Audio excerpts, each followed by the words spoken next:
Quand j'avais 6 ans, la première fois que papa m'emmena au cinéma, moi je trouvais ça plus palpitant que n'importe quoi.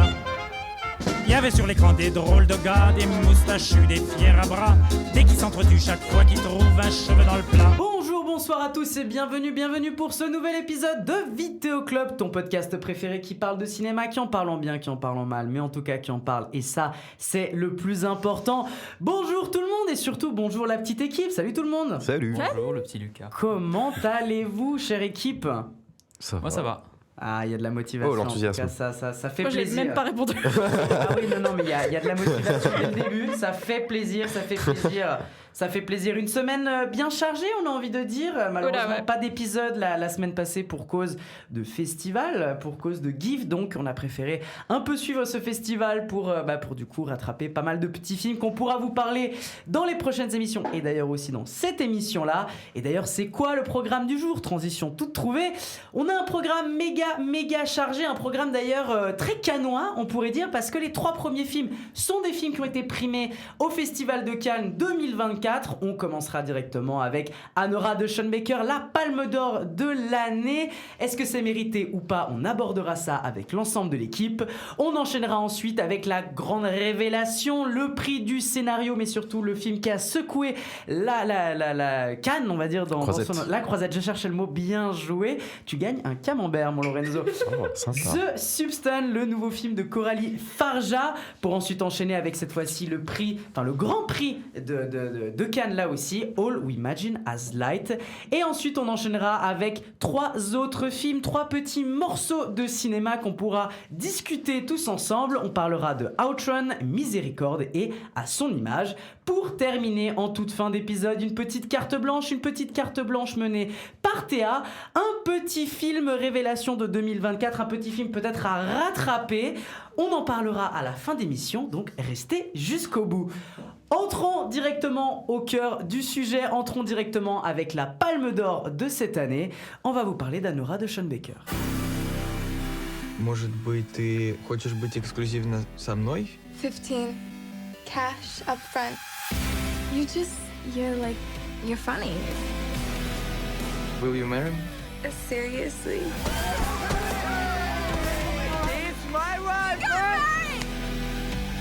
You hit the lotto, bitch. Cinderella. Yes, fucking Cinderella. Anora de Sean Baker est donc la Palme d'Or de 2024 qui nous raconte l'histoire d'une jeune stripteaseuse de Brooklyn se transformant en Cendrillon des temps modernes lorsqu'elle rencontre le fils d'un oligarque russe.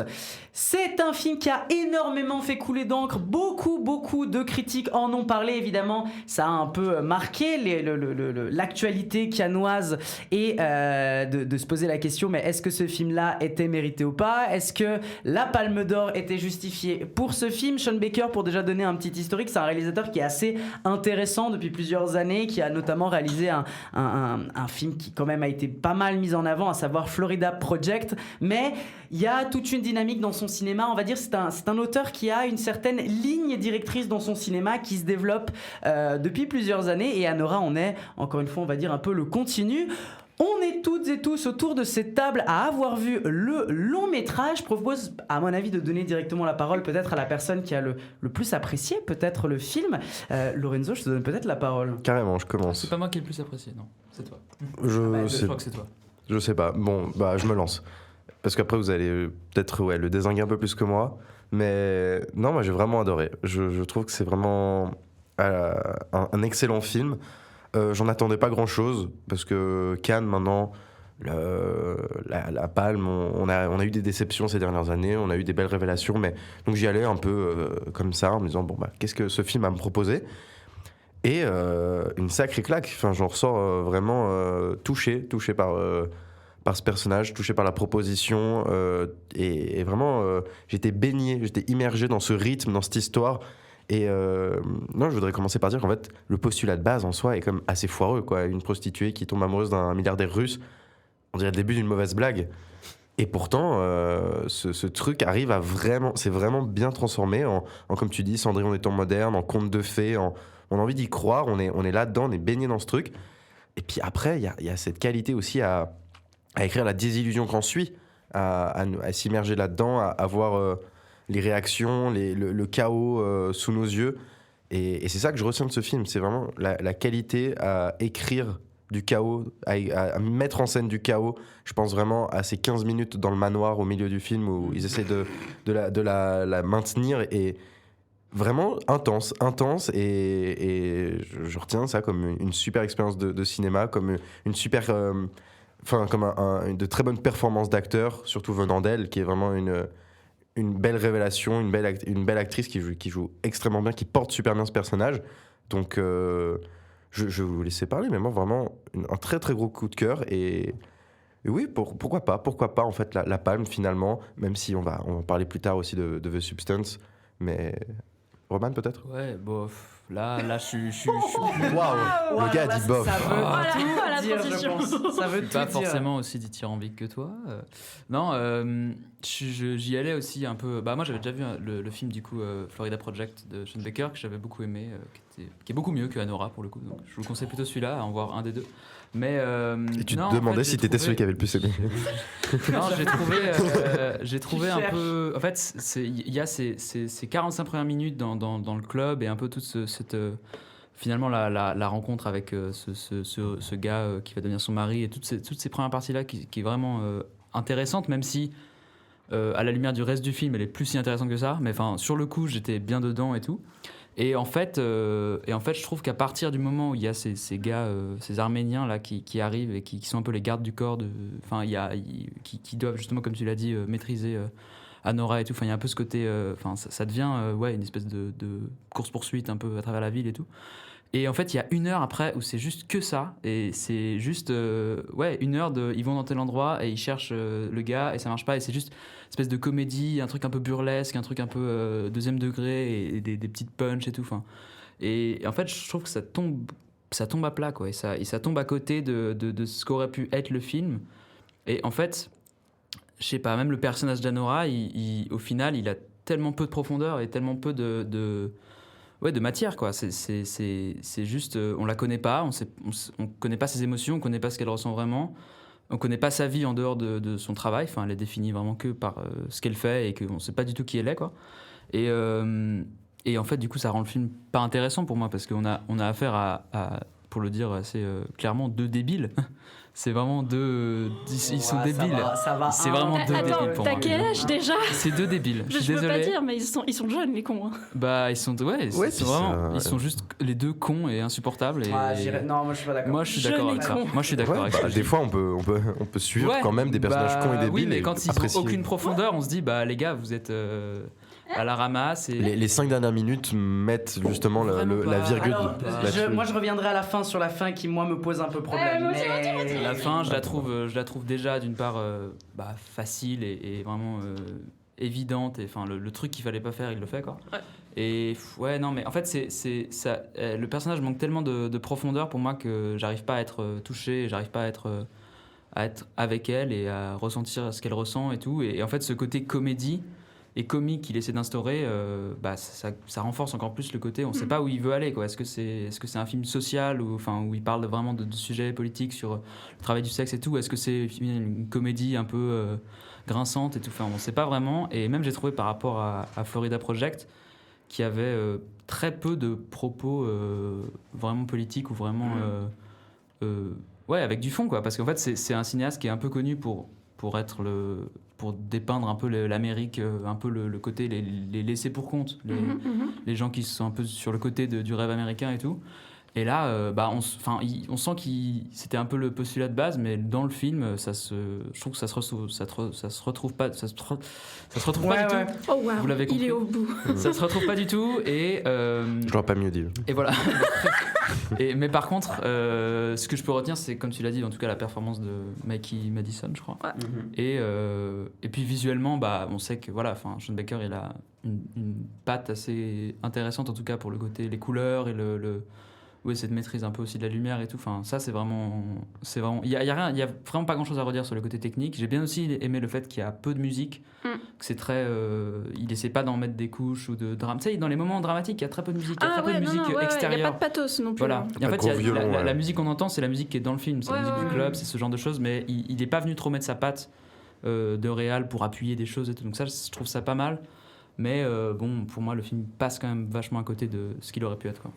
Alors, c'est marrant parce que je vais avoir un avis qui est globalement positif parce que moi j'ai beaucoup aimé, mais j'avoue que je suis passée par plein de stades différents quand je regardais ce film parce que évidemment je suis pas d'accord avec tout, hein, notamment la fin. La fin, c'est ce qui m'a fait vraiment lever mon sourcil pendant le générique. Tout le long du générique, Genre. le sourcil levé. Ouais, vraiment, comme ça. D'acier, quoi. Il y avait plus qu'une seule spectatrice, c'était moi genre. Non, mais... Et la main sur la mâchoire à se gratter. Sourcil sous stéroïdes, quoi. Non, mais globalement, ce que j'ai bien aimé, c'est que...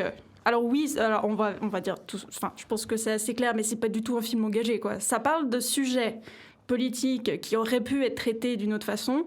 Je sais pas, la lutte des classes, hein, typiquement. Il y a ceux qui ont de l'argent, ils ont tout le pouvoir, et puis tous les autres, ils reçoivent cet argent, c'est comme ça qu'ils sont dépendants des autres, ils doivent faire tout ce que les puissants demandent, etc. Bref, blabla. Puis bon, l'American Dream, ça tient à ça aussi. Hein. C'est tout d'un coup, je vais avoir plein d'argent, donc je suis libre. Ou je deviens américain et je suis libre. Cette scène m'a fait hurler de rire. Mais bon, bref. Donc, un point sur lequel je suis pas tout à fait d'accord, c'est je trouve que Anora, en elle-même comme personnage, je la trouve plutôt intéressante parce qu'elle a un sacré caractère. Elle a une sacrée putain de détermination. Et tu vois à travers tout le film qu'elle a genre une ligne directrice. Et elle est loyale à qui elle est, à ce qu'elle veut. Et c'est quelque chose qui m'a assez... Je sais pas, ça m'a assez touchée. Genre, elle défend son mari, alors que son mari, c'est clairement un gros con. Enfin, voilà. Mais elle est vraiment derrière et tout. Puis elle se laisse jamais faire par les débilos d'Arméniens, là, qui viennent les séquestrer et tout et tout. Enfin, moi, je trouve au contraire, c'est ne pas dramatiser un personnage qui est travailleur du sexe. Ne pas non plus ajouter une couche de misérabilisme parce qu'on aurait pu avoir ça, genre l'avoir fumé sur ses marches en train de contempler le train qui passe à genre 10 cm de son visage et de se dire ouais, il faut que je rêve d'un moment meilleur ou je sais pas quoi, genre c'est peut-être son rêve, tant mieux pour elle. Et ça, c'est ce que j'aime chez elle, c'est que à aucun moment elle remet en question qui elle est. Genre c'est ça, elle c'est une stripteaseuse, escorte, etc., etc. Elle vit dans un monde qui pourrait être jugé comme étant superficiel, mais c'est son monde à elle, c'est son choix.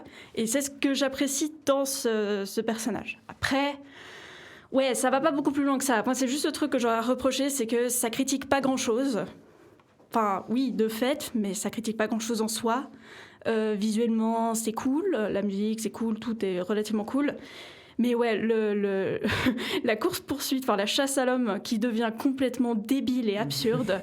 Alors, franchement... Il aurait pu couper 1 heure de film. Ah ouais, mais j'étais mort de rire du début à la fin parce que c'est super drôle. C'est complètement... c'est un moment qui est hyper comique, quoi. Dieu, l'ensemble est très comique. Non mais évidemment, on sait où ça va, donc, mais quand même, les scènes une par une, le diner, le magasin de bonbons, même si tu sais, je m'adresse plutôt à Roman, mais même si tu sais où ça va, en soi, les micro-sketchs. Ouais, moi, il y avait un côté, ça va nulle part. il y avait un côté popcorn. Moi, je trouvais ça fonctionne.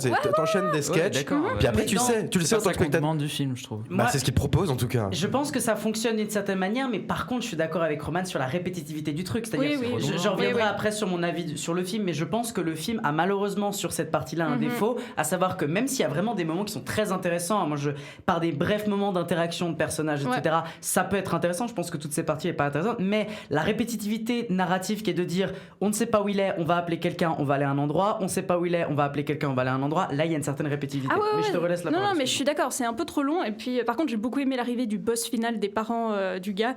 Parce que là, tu te dis, oh mon Dieu, c'est la Russie qui débarque. Cette daronne, quoi. Ouais, et puis là, ça met fin tout de suite au problème de burlesque ou d'absurde de la chasse à l'homme. Là, on se retrouve de nouveau dans, on va dire, le quotidien, je sais pas, la vie. Le concret, les dominants, les dominés, et ce que ça implique.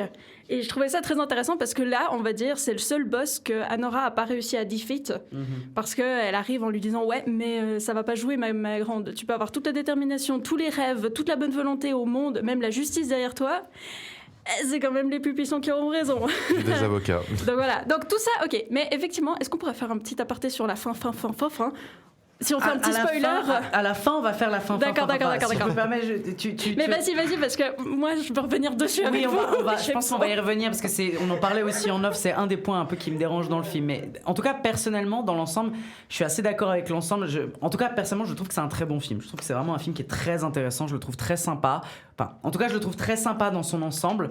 Je reviens juste sur 2 ou 3 trucs qui ont été dit. En fait, je suis pas tout à fait d'accord sur la question des personnages et sur le fond. Déjà, sur la question du personnage d'Anora, moi, je trouve qu'il est justement assez intéressant parce que, comme tu disais, caractérisation, personnage très particulier. Et en même temps, sur l'idée un peu de dire pourquoi le personnage est tout le temps défini par, d'une certaine manière, sa sexualité et donc son travail, bah, c'est parce qu'elle a que ça dans sa vie. Et c'est à peu près montré dans le film, à savoir qu'elle travaille de nuit, le jour elle dort, et c'est pour retravailler la nuit. Puis elle a Et au 20 final, ans, quoi. comme Donc les elle a pas grand-chose à travailleurs, raconter. Comme Et n'importe quel travailleur de la classe inférieure, je veux pas dire. Exactement, et dans la perspective de, et c'est ça aussi qui est intéressant, c'est que le moment où elle va rencontrer son mari, c'est enfin à ce moment-là qu'elle aura une forme d'émancipation de vie, de pouvoir enfin avoir une vie développée, de pouvoir un peu voyager, de pouvoir se balader, etc. etc. Donc d'une certaine manière, l'amour de sa relation l'aide un peu dans quelque chose tout en gardant d'une manière assez ancrée sa sexualité, etc.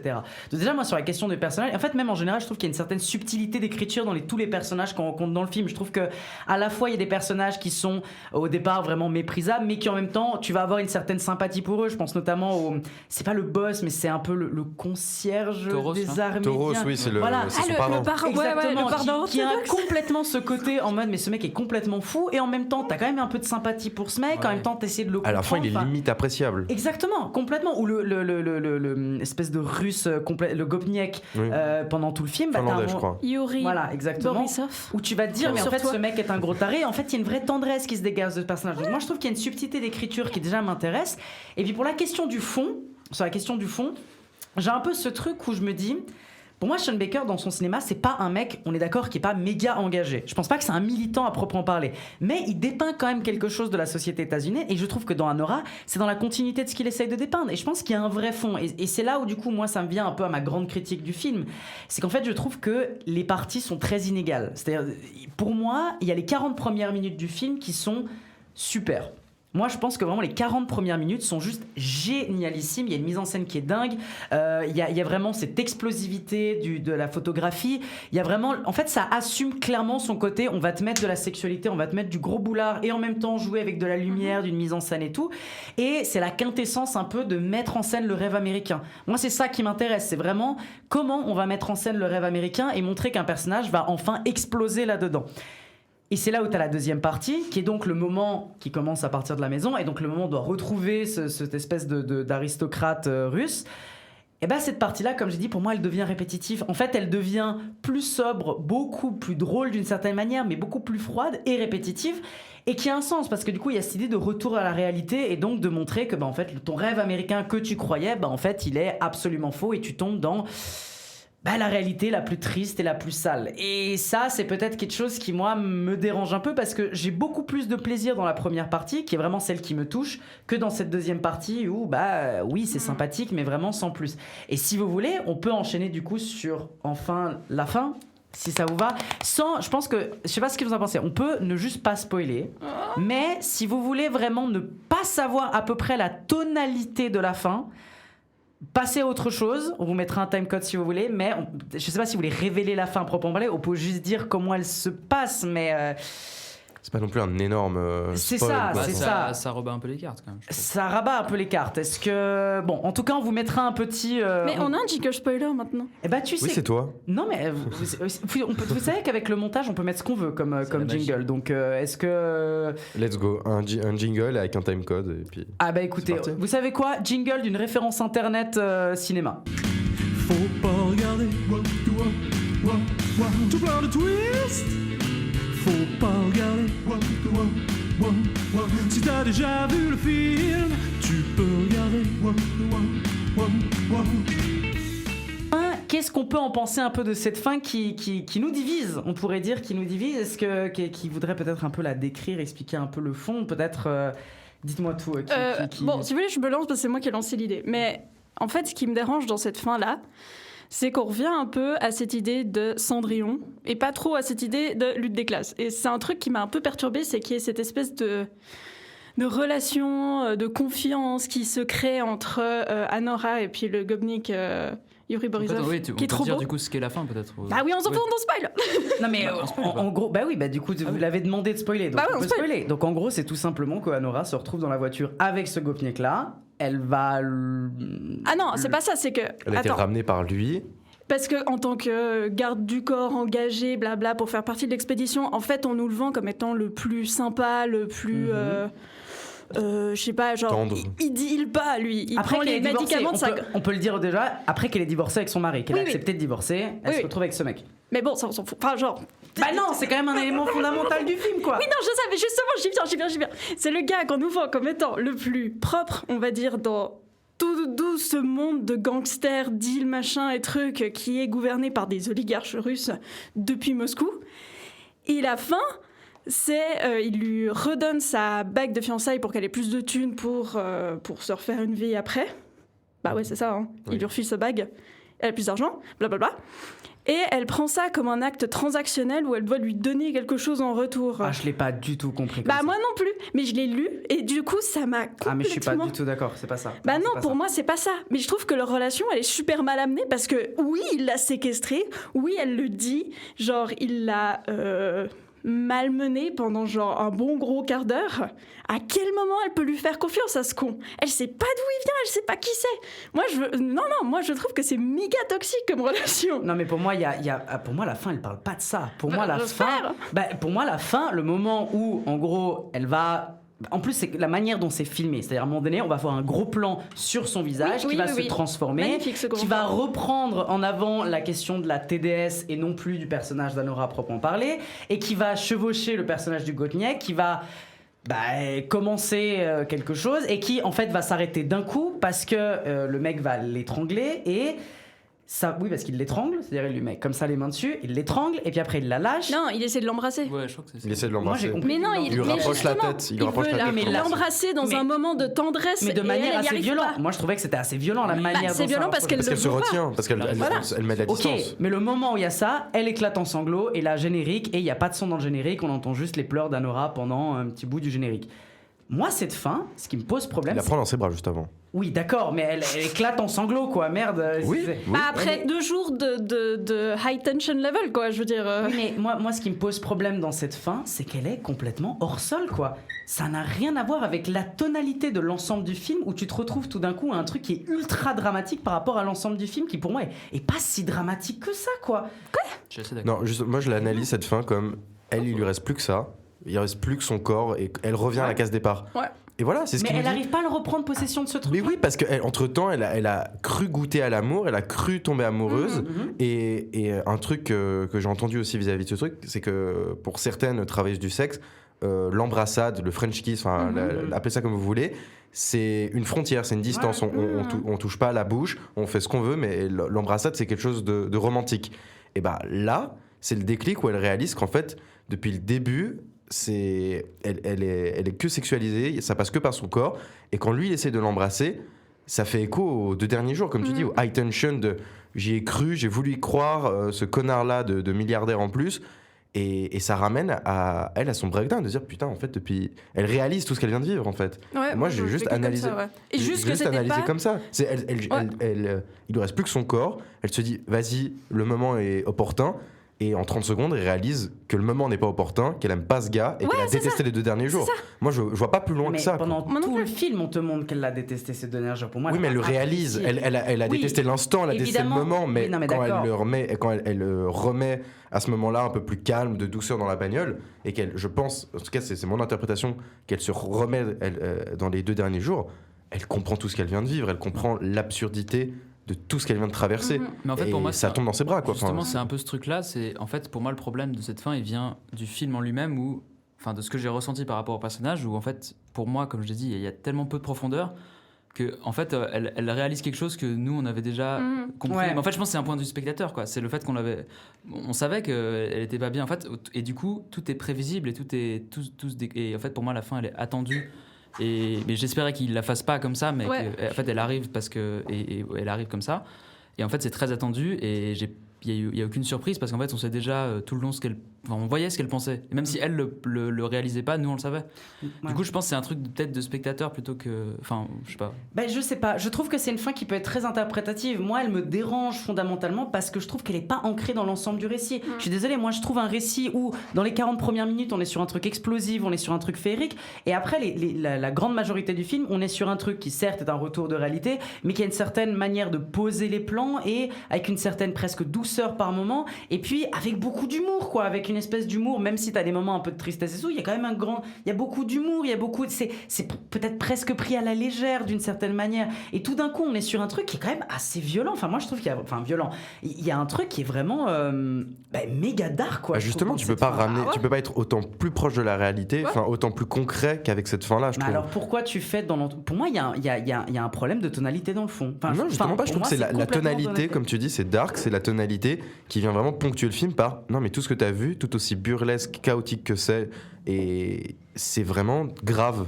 Et je trouve que c'est la fin pour moi cohérente. Mais pour moi il fallait l'amener d'une meilleure manière, parce que pour moi c'est vraiment genre je sais pas comment finir mon film, il faut que je trouve une manière un peu plus punchy de le faire. Bah pour moi si, parce qu'encore une fois je dis pas que cette fin là me débecte, je dis juste que pour moi elle est mal intégrée dans le récit et qu'il y aurait d'autres manières pour l'intégrer d'une manière plus intelligente et pour que ça ait un sens fondamentalement. Et moi, je trouve qu'elle ne fonctionne pas. En vrai, par exemple, s'il l'avait juste ramené à la maison, il avait monté ses bagages, puis au moment de se dire au revoir, il lui tend sa bague ou je sais pas quoi en mode, bah voilà, comme ça tu peux... continue ta vie. Moi, aucun problème. Là, ok, certes, on retourne à la case départ, mais peut-être que justement, dans toute cette traversée du désert qu'elle a eue pendant ces 2 jours intenses, bah, elle se rend compte qu'en fait, son rêve qu'elle avait depuis toujours... Bah c'est ça la réalité de son rêve, et c'est de la merde. Donc là, moi, ce qui m'a dérangé, c'était le fait que ça passe par ce moment d'intimité avec ce gars qu'elle déteste. Genre, j'ai trouvé ça... En fait, c'est revivre le début, mais avec un nouveau regard de « Ah, mais en fait, c'est défaitiste. En fait, la vie, ça va être de la merde. » Donc, je trouvais que c'était assez marrant de revenir un peu aux mêmes composantes du début, où tu sais, quand elle décrit ah ouais, le gars là que je viens de voir, il me disait que je ressemblais à sa fille, puis après il m'a demandé des lap dance et tout, machin. Ça, c'était le côté un peu sous les paillettes, les strass, on sait pas encore exactement ce qui va se passer. Puis là, elle retourne à la vie normale. Avec un vrai gars, entre guillemets. Qui a perdu totalement son vernis et ses paillettes et tout. Et du coup, je trouve que comme réalisation, c'est intéressant, mais moi, je l'aurais pas fait comme ça. Juste ça. Ouais, je finirais par dire c'est l'amour ouf, mais en réussi. Juste peut-être dernier mot, si on vous donne un indicateur de 0 à 10, 0 étant aucun mérite pour la palme, et 10 la palme absolue. Peut-être un petit indicateur chacun. Roman, un petit indicateur. 5. 7,5. Moi, je lui donne 8 lap dance. Voilà, c'était ça ce que je voulais faire. Petit 6 pour ma part, donc... palme pas méritée, on vous laissera en faire votre propre avis. Allez, on enchaîne avec quelque chose de complètement différent. On va rester cette fois-ci à Cannes, et pour cette fois-ci parler du prix du meilleur scénario 2024. On va vous parler du dernier film de Coralie Farja, un film de genre bien balèze. On va vous parler de The Substance. Have you ever dreamt of a better version of yourself? Younger, more beautiful, more perfect.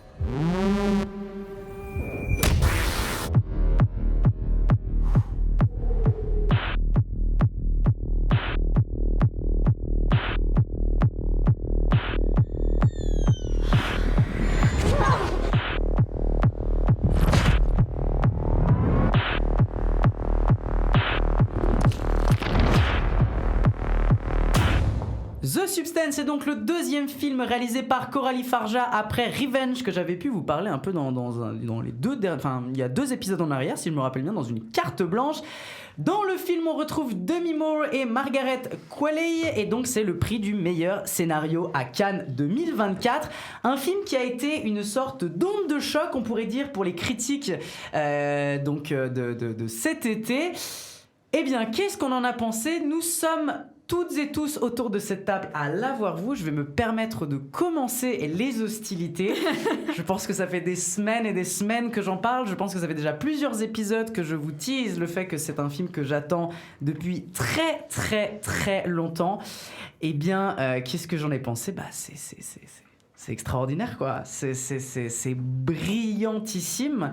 C'est une des œuvres les plus extraordinaires que j'ai vues depuis très très très longtemps, et c'est miraculeux, quoi. Je me pose la question de comment ça se fait que ce truc est en compétition officielle à Cannes. Je trouve ça hallucinant à quel point cette proposition qui est complètement folle, qui est d'une originalité dingue, d'une fraîcheur, d'une puissance magistrale à tous les niveaux, je suis sur le cul. En fait, c'est un film en plus qui dure 2h30.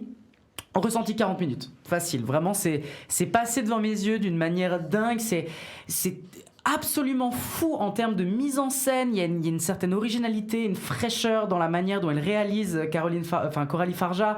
C'est hyper varié. Je pense notamment aux scènes, comment elle met en scène justement la substance à proprement parler, ou les effets de la substance sur le corps.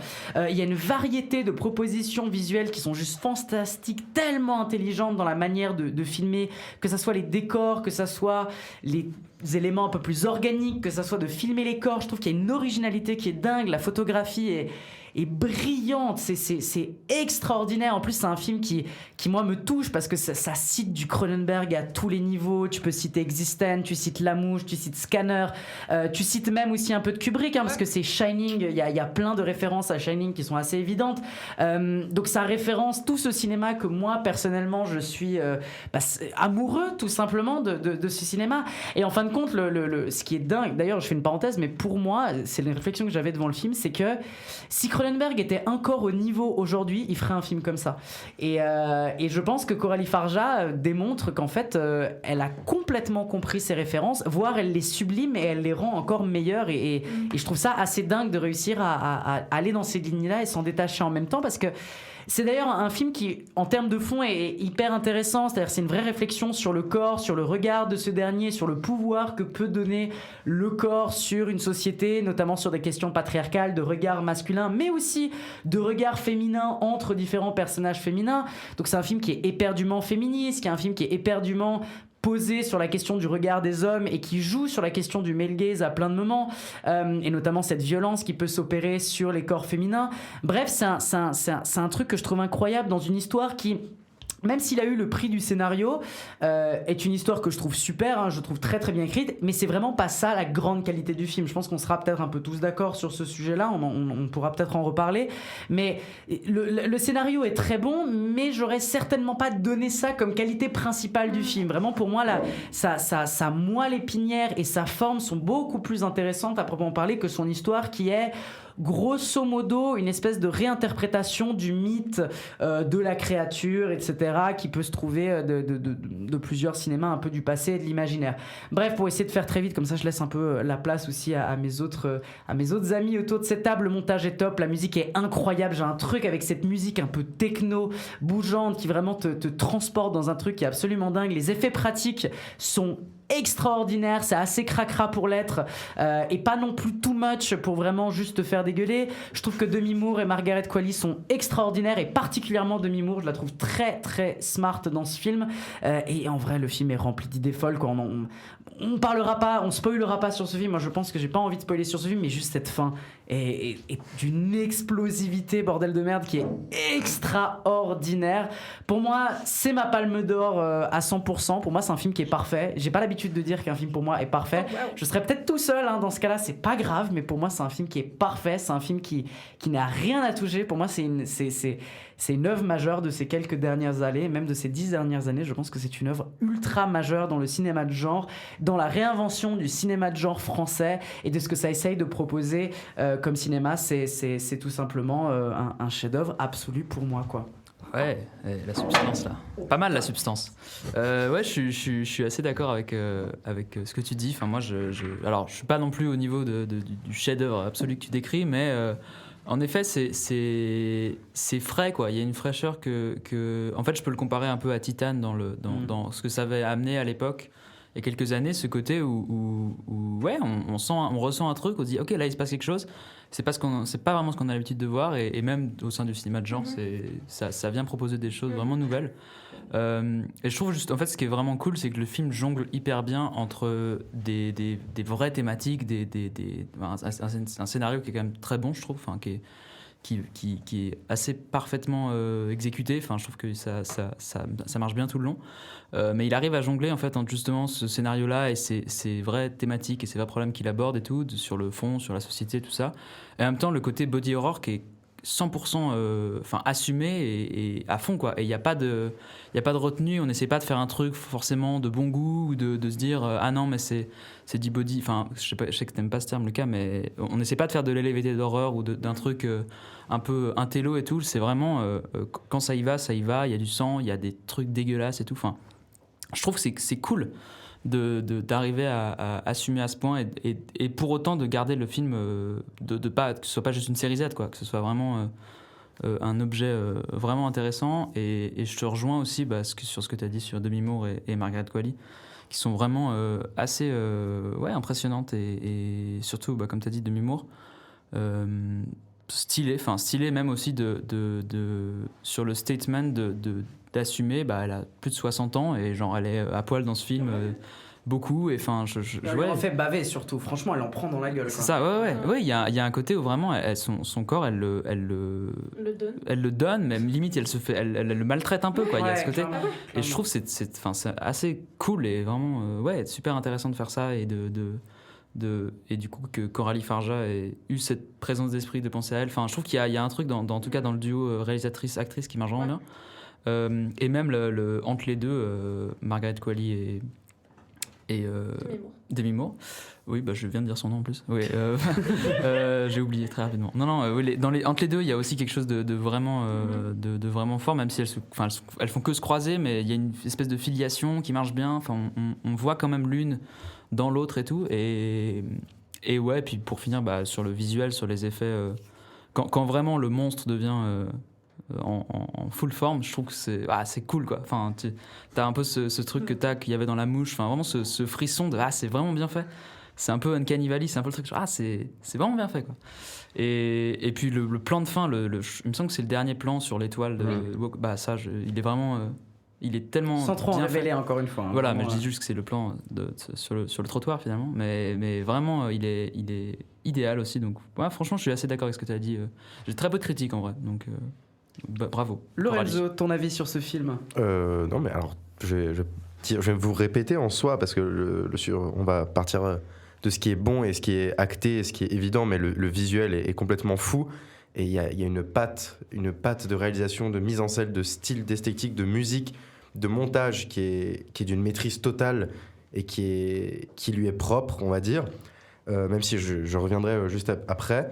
Le concept est intéressant, et justement, quand on a des films à concept comme ça, on part d'un truc, et en fait, le concept est intéressant, et surtout, il arrive à persister, à être pertinent tout au long du film, et surtout de servir le propos, comme tu disais tout à l'heure, cette question-là du corps féminin, du patriarcat et du regard qu'on a dessus, et cette question aussi de dualité intérieure, en fait, parce qu'il y a autant ce rapport contextuel vis-à-vis de la société et comment on vit là-dedans et comment on se perçoit là-dedans, mais cette question justement intérieure qui est justement mise en exergue par ce concept même de substance, comment ça vit en nous, et du coup une fois que c'est vit plus en nous, une fois que c'est le substance du coup qui fait la meilleure version de soi-même, du coup qui te multiplie, une fois qu'on vit avec ça en face de nous, tout ce qui en découle est vraiment super pertinent, et cette introspection là, on va dire de l'humain en fait, et de son rapport à soi-même est super pertinent et super intéressant. Et surtout, je voulais dire, en fait, c'est un film, je dirais même important, dans le sens où c'est une critique du star system, c'est une critique du patriarcat, et c'est une critique qui vient de la France, enfin qui vient d'une française. Et ça aurait jamais pu se faire si c'est un film américain. Enfin, ça aurait jamais pu être aussi choquant, on va dire, aussi évident, aussi dans ta gueule, que si ça venait d'Hollywood, parce que c'est déjà une critique d'Hollywood, donc paye ta critique si c'est toi-même qui l'a fait, et ça vient justement de la France, et ça vient, et en fait, c'est une leçon, je voulais dire par là, de forme, d'esthétique, de réalisation, une leçon de scénario, mais une leçon justement qui s'adresse à l'Amérique, qui s'adresse à Hollywood, qui leur dit vous êtes finis sur tous les plans, parce que vous savez plus réaliser, vous savez plus mettre en scène, vous savez plus raconter des histoires, et en plus vous êtes des connards de patriarcaux qui mettent un regard dégueulasse les femmes, les minorités et compagnie. Et que ça vienne justement d'une réalisatrice française, d'une production anglaise, c'est super évident, en fait, c'est super important. Alors je me permets juste de faire une parenthèse. Alors oui, mais le film est majoritairement produit aux États-Unis par Metropolitan. Donc c'est un film hollywoodien en soi. C'est une triple production. Toute ta critique tombe à l'eau, mon pote. Échec une autrice française. Non mais tu as raison, je suis d'accord avec toi. Et merci, super. Mais d'avoir mis un coup de rythme là-dedans. Mais non, mais je suis désolée, je dois dire la vérité. C'est le Lorenzo. C'est un film qui est produit par les États-Unis en très grande partie. Mais le fond de ce que tu dis. Le fond est français, voilà. L'autrice est française et ça vient de. C'est une critique que je voulais dire par là, une critique externe. Enfin, même si tu veux, c'est produit par Hollywood. Du coup, c'est un peu le mouton noir. Metropolitan, c'est un peu le mouton noir dans les studios, dans la montagne de studios hollywoodiens. Et non, j'ajouterais à ça que c'est une vraie expérience de cinéma. Enfin, vraiment, c'est 2h30 intenses et folles. Et en plus, j'ai vraiment de la peine avec le sang et les piqûres et les trucs pointus. Donc, je dirais même que j'ai vu la moitié du film d'une certaine manière. Tellement j'ai regardé le plafond, mes mains, mon genou et n'importe quoi. Mais limite, j'ai plus détesté j'ai plus, on va dire. Détesté, j'ai pas apprécié la première heure, ça m'a vraiment mis mal que quand ça devient monstrueux, en fait, ça devient tellement hors sol que tout c'est ça, voilà. T'as plus cet effet. Puis là, en plus, à la fin, la réalisation, elle part aussi à volo avec le truc. Donc, mais au début, quand c'est vraiment des plans au millimètre et gros plans sur tout ce qui se passe. Et non, alors, petite micro-anecdote dans ma critique, mais à côté de moi, il y avait vraiment un duo, je vais dire comme je le pense, mais on va dire de puceaux de 14 ans. Qui passaient leur temps à parler, qui passaient leur temps à parler et à dire oh là là, elle est à poil et tout. Et en fait, j'ai bien aimé parce que je trouve que c'est un très bon baromètre ces deux gars-là, parce que le début du film, ils étaient là, oh là là, elle est à poil. Et en fait, plus le film avance, plus ils comprenaient le message, plus ils comprenaient ce qu'ils voyaient. Et à la fin, ils étaient tout blancs. Et c'est là, vous comprenez. Non. Heureusement que, en fait, le film est tellement bien fait et pertinent que ça s'adresse à tout le monde. T'as 14 ans ou 65 ans, le film, il va te mettre la même claque. Et il va t'essorer pareil. Et non, alors vraiment, j'ai quand même, parce que jusque-là, on est très dithyrambique, on dit que c'est un chef-d'œuvre monumental et c'est un très très très bon film, je dirais pas le contraire. Je trouve ça un chouïa long par instant. Ok. Surtout, je sais pas, je saurais pas mettre le doigt, je saurais pas dire quelle scène doit partir, GRT. Je trouve que toutes les qualités sont là, c'est trop bien sur tout point. Et le scénario est très bon, du coup, Palme et compagnie, mais il y a quand même ce côté où je sais pas pourquoi, mais il y a quand même 20, 30, 35 minutes vers le deuxième tiers du film où, je sais pas, le rythme est un peu plus lent et je me dis avance, parce que, en fait, au bout d'un moment, je disais tout à l'heure que le concept est super, qui sert le propos, mais 2h30, ça a eu, je trouve, un peu de peine à se renouveler, surtout qu'on sait quand même un peu où ça va. C'est quand même parfois prévisible. Tu te dis, bon, la suite logique des choses serait que ça aille là où ça va, et ça enlève rien à la qualité du film, au propos du film. Mais un chouïa long, et tu parlais des références tout à l'heure, moi je dirais que c'est quand même, et je verrais pas ça comme une critique monumentale et un défaut du film, mais parfois un chouïa surréférencé.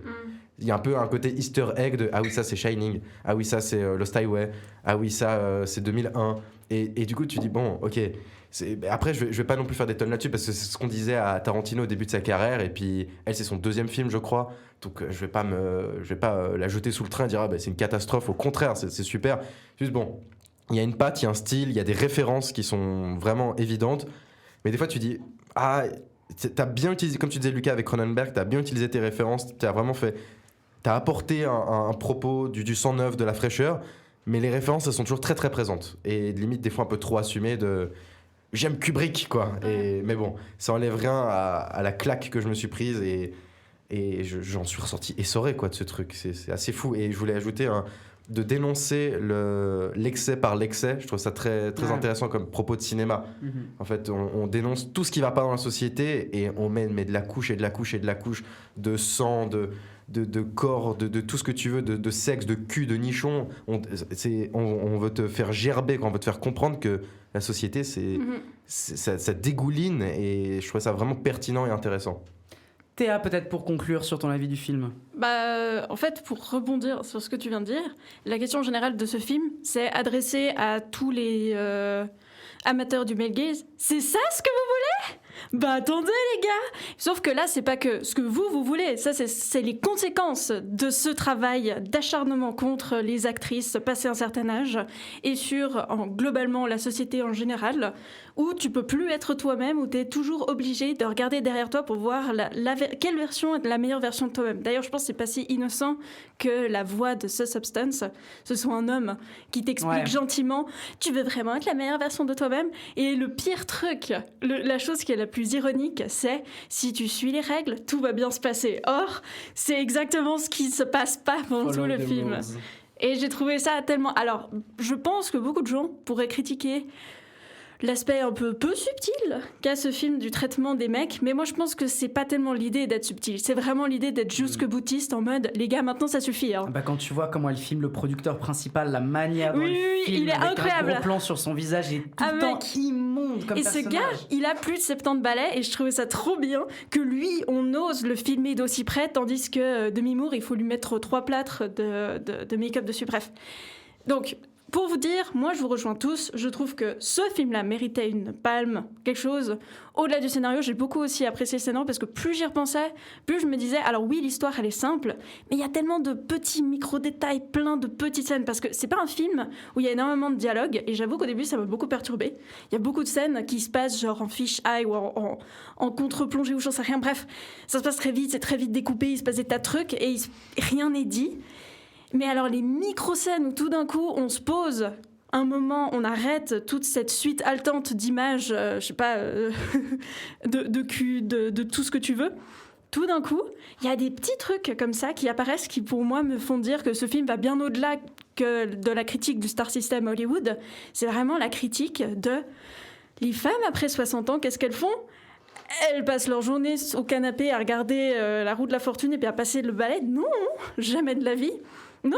Par contre, elles se détestent assez à cause de vous pour ne pas pouvoir aller à un rendez-vous galant parce qu'elles pensent qu'elle n'est pas la meilleure version de soi-même. Enfin, et ça, j'ai trouvé que c'était tellement bien fait. Genre... Ah, j'ai adoré. Donc ouais, si le scénario, ça récompense aussi ces petits moments-là de vérité, franchement, c'est tout à fait mérité. Au-delà de ça... Alors, moi, les rêves, ça m'a pas tant posé de problème que ça parce que justement, je trouve que c'est pas trop... c'est in your face, mais finalement, comme n'importe quel autre film pourrait le faire. Enfin, je sais pas comment dire ça, ils ont pas pris Kubrick pour faire du Kubrick.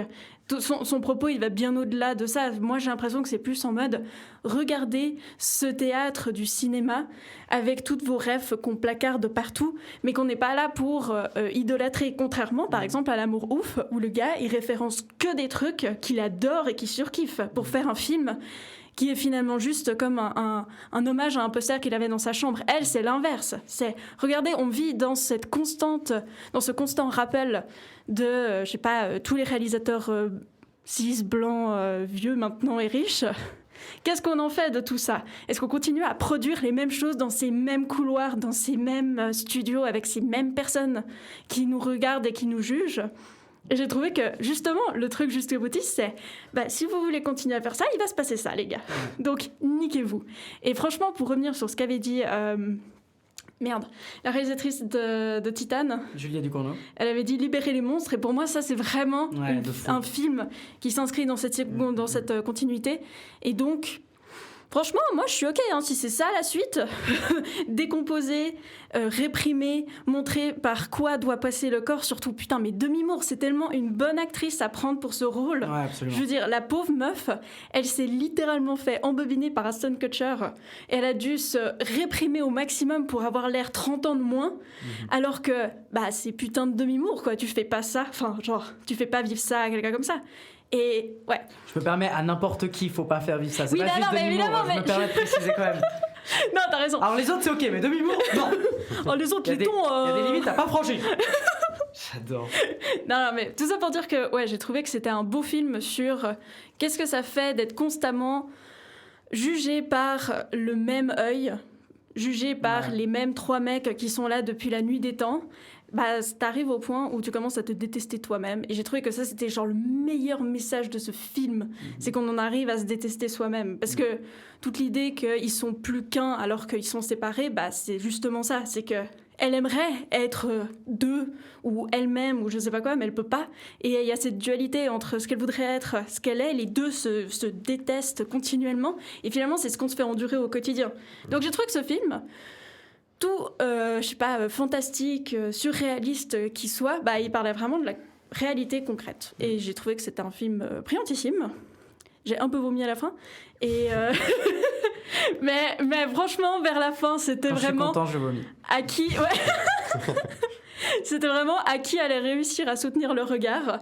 Et rien que pour ça, franchement, bravo madame. Si je me permets juste de faire une petite fin très rapide, moi je suis assez d'accord, et en plus de ça, je vais vous partager déjà deux trucs. C'est que, en fait, tu parlais de Juliette Ducournau, et je trouve ça assez pertinent, parce que quand elle disait libérer les monstres, c'est vrai que cette année, à Cannes, on a vraiment une explosion du cinéma de genre, notamment avec le deuxième film de Noémie Merlan, à savoir Les Femmes au balcon, qui entre complètement dans cette perspective de genre hyper brutale.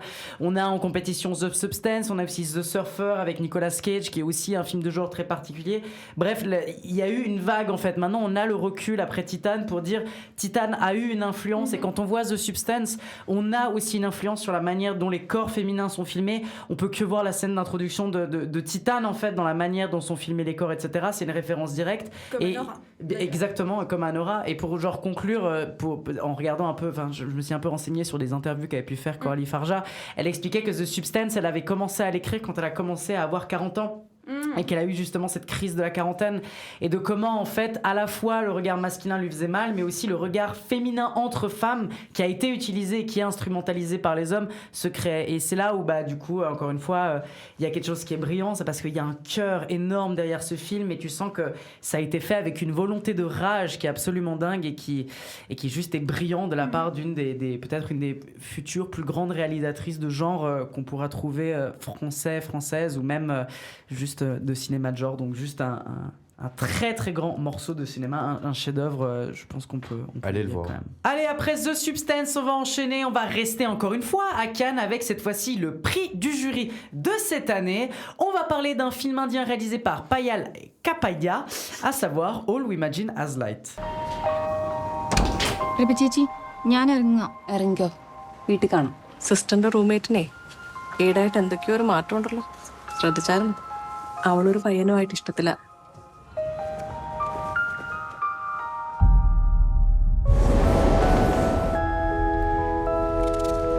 ഇത് പ്രവേശിക്കാണല്ലോ ഇതിപ്പോ ആരയക്കാനാ ഒന്നും കാണുന്നില്ല ഇതിലെന്തോ ഇംഗ്ലീഷിൽ എഴുതിയിട്ടുണ്ട്. All We Imagine As Light nous raconte l'histoire de deux femmes. D'un côté, Prabha, infirmière à Mumbai qui, sans nouvelles de son mari depuis des années, s'interdit toute vie sentimentale. Et de l'autre, Anu, sa jeune colocataire, fréquente en cachette un jeune homme de confession musulmane qu'elle n'a pas le droit d'aimer. Nous sommes trois à l'avoir vu, Lorenzo, Roman et moi-même. Qu'est-ce qu'on en a pensé ? Je vais peut-être directement d'abord donner la parole à Roman. Roman, qu'en as-tu pensé de ce prix du jury qui avait plutôt fait l'unanimité à Cannes, qui avait quand même été pas mal apprécié pour sa mise en scène et ce qu'il essayait de raconter ? Toi, est-ce que tu te retrouves un peu là-dedans ?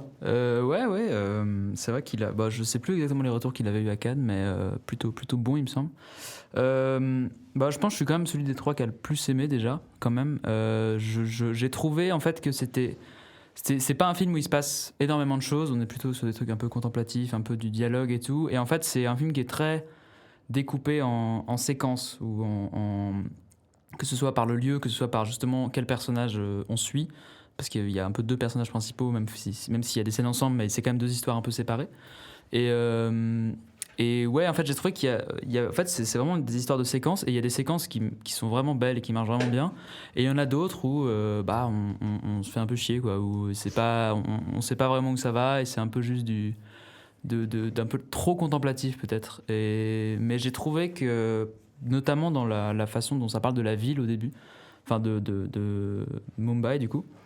Il y a une espèce de représentation de la ville autant visuelle que sonore aussi, où il y a vraiment des trucs intéressants sur le côté où c'est une ville qui dort jamais, où t'as tout le temps du bruit, tout le temps des gens partout. Enfin, je trouve que c'est assez bien représenté au début. Mais en fait, j'ai un peu de peine à comprendre le thème du film vraiment, parce que ça aurait pu être justement la ville et comment vivre dans cet espace-là, mais c'est pas vraiment ça. Il y a pas vraiment de thème que j'ai réussi à vraiment trouver ou à comprendre.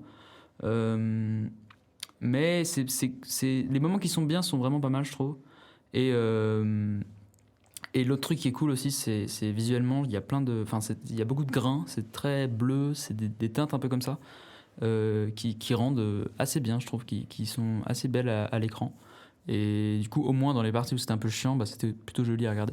Donc, pas si mal finalement. Après, voilà, j'ai pas grand chose à en dire, ça m'a pas non plus touché plus que ça, donc peut-être je vous laisse la parole sur ce sujet. Ouais, pas très loin de toi en soi, déjà en distance, on est vraiment à 1 mètre l'un de l'autre. Et puis... Elle est très très bien, cette blague, je l'aime beaucoup. C'est une blague qui est beaucoup trop visuelle et aucun auditeur auditrice pourra la comprendre, mais moi je l'adore, vraiment, c'est extraordinaire. Moi je peux confirmer. Puis sur le propos aussi, vraiment, pas très loin non plus quoi. Vraiment, les tenues des habits aussi, pareil. Pas très loin, les chaussures sont les mêmes, les lacets cheveux, pas très semblants, loin. Lequel est la meilleure version de On est lequel la substance finalement. On est la substance, mais Vous n'êtes que un. Bon, on a rebouclé. La boucle est bouclée. Non, ouais, je suis d'accord avec toi. En soi, il y a quand même un côté atmosphérique que j'ai apprécié. Mais malgré tout, je suis jamais vraiment pleinement rentré dans le film. Parce que, comme tu dis, déjà, il y a ce côté par séquence qui, à chaque fois, traite plus ou moins d'une thématique. Et il y en a qui sont jamais vraiment aboutis. Donc, des fois, j'ai eu des impressions pendant le film de me dire... Ah oui, donc le sujet là, c'est derrière nous, on va plus jamais en reparler et puis on passe à autre chose. Ok, d'accord, si tu veux. Et il y a quand même cette plongée dans. Si je dois retirer des choses assez positives, c'est cette plongée dans la société indienne qui je trouve assez intéressante. En fait, c'est finalement une culture, un peuple qu'on connaît pas si bien, enfin, qu'on n'a jamais aussi vu de près, on va dire, enfin, au cinéma, en tout cas pour moi, j'ai envie de dire. Et du coup, c'était... Ouais, ça fait un peu colon de dire ça, mais... Non, ça fait un peu exotisme. Non, mais c'était en tant que Britannique, je n'aurais pas filmé les choses comme ça. En tant qu'occidental. The Brits are back. Non, mais c'était intéressant toutes ces questions. Mais en fait, l'arc, on va dire, que j'ai bien aimé, c'était cette jeune infirmière qui tombe amoureuse d'un musulman et cet amour impossible, que je trouvais ça assez intéressant, parce que c'est pas du tout ma réalité, donc c'est super intéressant d'être retranscrit. Voilà, vous voulez que je vous dise? Voilà quoi, c'est bon, c'est ouais. Tu es tellement déconstruit, Lorenzo, merci beaucoup. J'aime bien comment tu l'annonces, genre non mais c'est pas ma réalité. Non mais quelle candeur de néocolonialiste. J'adore, pourquoi t'as dû préciser ça? Parce que juste, voilà, on c'est la réalité, tu n'es pas... On t'enfonce tellement là. Bon, on va t'arrêter là. Hein, allez, enchaîne, vas-y. Voilà, bon, il y avait des images, c'était sympa.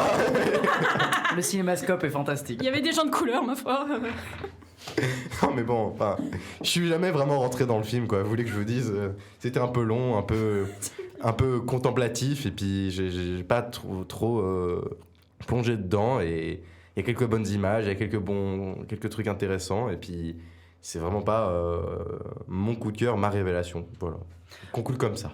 Ouais, mais je pense que parmi vous deux, je pense que c'est celui qui a vraiment le moins aimé, voire vraiment qui a pas aimé du coup, qui a vraiment pas apprécié le film. En fait, c'est vraiment pas ma came de film. Moi, je vous cache pas que en ayant vu j'ai commencé à regarder le film les 5 premières minutes, les 10 premières minutes. Après les 10 premières minutes, j'ai compris exactement ce qui allait m'attendre et je savais que j'allais pas passer du tout un bon moment parce que c'est un type de film que j'arrive pas, en fait.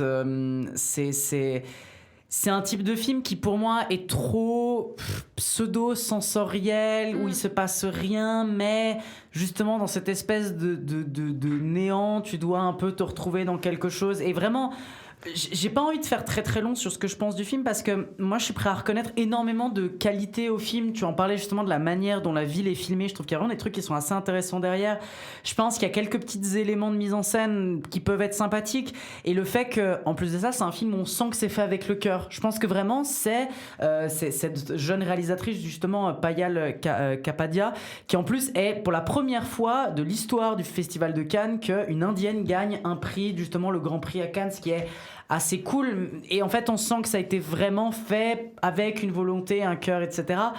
Or moi je me retrouve devant quand même une œuvre qui déjà d'une part est soporifique dans sa narration, où on s'ennuie quoi, vraiment tu ne suis pas le film. Je trouve qu'en plus de ça c'est un film qui est bavard, où vraiment on est continuellement dans des dialogues à rallonge qui ont très peu d'intérêt et qui n'amènent à rien. On est sur un film qui est ennuyeux, qui vraiment te donne envie de passer. Je pense que moi la majorité du film, je l'ai vraiment passé à suivre une petite scène, oublier tout ce qu'il y avait, juste voir des images passer, me réveiller un peu mentalement, suivre un petit moment, me rendormir mentalement, me réveiller mentalement jusqu'à la fin où en fait les lumières sont rallumées et j'étais content. Et en plus de ça, je pense qu'il y a une certaine banalité dans la manière scénaristique qui est amenée. Enfin, c'est vraiment pas une proposition qui m'emballe, c'est vraiment pas une proposition que je trouve intéressante. Je peux comprendre que c'est un film qui peut intriguer et plaire à des gens. Mais moi, je trouve ça vraiment désagréable à regarder, quoi. C'est vraiment pas du tout une œuvre intrigante. C'est une œuvre qui profondément me fait me laisse d'un indifférence et d'un ennui total. Maintenant, encore une fois, vu qu'il y a des qualités qui sont intrinsèques au film et qui est donnée par la réalisatrice, je peux pas ne pas détester le film, mais vraiment, c'est un film que je n'arrive pas, quoi. Je suis complètement laissé à l'extérieur, quoi. Toute petite question sur les biais culturels. Wow, alors on n'aime pas un film, du coup on est des colons occidentaux, c'est ça? Non, pas les vôtres, ceux de la société occidentale dans son ensemble, voyons. Première question, est-ce que vous pensez que ce film a plu à d'autres, dans d'autres pays? Par exemple, dans son pays d'origine? Parce que peut-être que ça les touche d'une autre façon, peut-être qu'on n'est pas habitué à ce que les choses soient faites de cette façon-là. J'en sais rien, je pose vraiment la question ouvertement. Et deuxième question, est-ce que vous pensez qu'elle a gagné un prix parce que c'était un peu la seule indienne et puis qu'il y avait un quota à avoir ou bien? Non, je pense pas. Moi, je pense qu'un petit peu quand même. Non. Je pense qu'il y a quand même un côté un peu canois une indienne n'a jamais gagné, elle est jeune, le film il est vraiment dans une Qu'est-ce qu'on sait vibe. qu'elle a jamais gagné? Non, un indien, il vient de le dire. Un indien n'a jamais gagné okay. un grand prix à Cannes. Rien à... Voilà. Et du coup, je me dis, il y a quand même... Et puis le film est un peu Cannes-friendly, entre guillemets, ouais, alors ça, par contre, je suis d'accord avec toi. Introspectif, tout ça. Et je me dis, bah voilà, Grand Prix à Cannes, il y a une sorte de truc évident, surtout quand tu le mets en parallèle avec Anora, qui est le truc flamboyant américain. Tu dis, ah bah faut contrebalancer avec un truc indien obscur. Je me dis, voilà, dans l'atmosphère cannoise, dans l'idéologie cannoise, je trouve ça pas déconnant. Puis c'est pas démérité non plus. Hein. Je non plus pas... enfoncer le couteau, enfin quand on sait ce qu'est Cannes, je me dis que c'est pas démérité non plus. Et puis le côté biais culturel, oui, en fait c'est pour ça que moi c'est pas, comme dit Lucas, ma cam, c'est parce que ouais, j'ai jamais vraiment vu quelque chose comme ça, c'est pas ma culture, et puis le film m'a pas retranscrit, peut-être qu'en Inde, comme tu dis, ou dans d'autres pays, c'est un chef-d'œuvre monumental qui parle à toute la population. Mais voilà, il a manqué de quelque chose, soit venant de moi, soit venant du film, ou un peu des deux, pour que le match se fasse, j'ai envie de dire. Personnellement, en tant que spectateur, je pense pas que c'est un biais culturel qui fait que je n'apprécie pas le film, parce que justement, moi j'aime beaucoup les différences, quelque chose qui sera nouveau, qui va m'apporter. Là, je pense que c'est vraiment un problème cinématographique personnel, qui est de dire c'est une forme de cinéma que je ne supporte pas, que j'arrive pas à aimer, qui vraiment ne me met pas dedans. Par contre, je te rejoins complètement, Lorenzo, je pense que c'est vraiment un film de petits cinéphiles élitistes, All Imaginers Light. Je pense que c'est vraiment le truc de non mais attends, mais en fait c'est un film de 2h30 qui parle en fait de on suit deux indiennes qui en fait viennent des suburbs et des milieux populaires. Elles sont infirmières et des musulmanes. Et en fait c'est super intéressant parce qu'en plus il y a ce plan à un moment donné où en fait son mari revient de chez les morts et en fait c'est une projection de... Et on continue toute l'émission comme ça. Voilà, exactement, ça va être insupportable. Vous allez tous partir, on va perdre des écoutes, on va plus avoir d'argent, on va s'arrêter tout de suite. Non, mais je pense que c'est vraiment... Je suis d'accord avec toi, je pense que c'est vraiment le type de film très élitiste, justement, très cahier du cinéma, très... la grande élitiste intellectuelle cinématographique, et ce qui fait que moi, me bloque encore plus à ce niveau-là. Donc je pense que c'est aussi pour ça qu'il l'a eu, pour moi, même pas mérité, mais qu'il l'a eu, quoi. Ouais, je suis pas tout à fait d'accord. Enfin, j'ai pas l'impression que ce soit spécialement élitiste. Je pense que c'est un style, quoi, de faire des trucs très très lents, très très longs et très contemplatifs. On aime ou on n'aime pas, quoi. Pour moi, c'est vraiment un truc de goût. Il y a au-delà de l'analyse et tout, c'est si tu rentres dedans ou pas. Enfin, ça se décide pas, quoi, en soi. Ouais, allez voir Perfect Days. Oh. Non mais on parle pas de ça. Allez, on arrête. Allez, c'est bon. Le mec a fait sa propagande. Allez, on enchaîne. On va se tourner vers une proposition complètement différente. Abordons The Outrun. Sometimes you can feel a vibration in Orkney, a low rumble. It takes over the whole island and every part of your body. There is only so much height any wave can sustain before it comes crashing down. The Outrun est donc réalisé par la réalisatrice allemande Nora Winscheid. Donc dans le casting, on retrouve Saoirse Ronan et Saskia Rivers. Je suis sûr que je l'ai mal prononcé. Sorsa. Ouais, bah c'est pas du... C'est de l'irlandais. Aucune lettre correspond vraiment. Ah non, mais il y a aucune lettre qui correspond à ce qui est écrit, surtout sur mon truc, quoi. Non, mais ça va pas.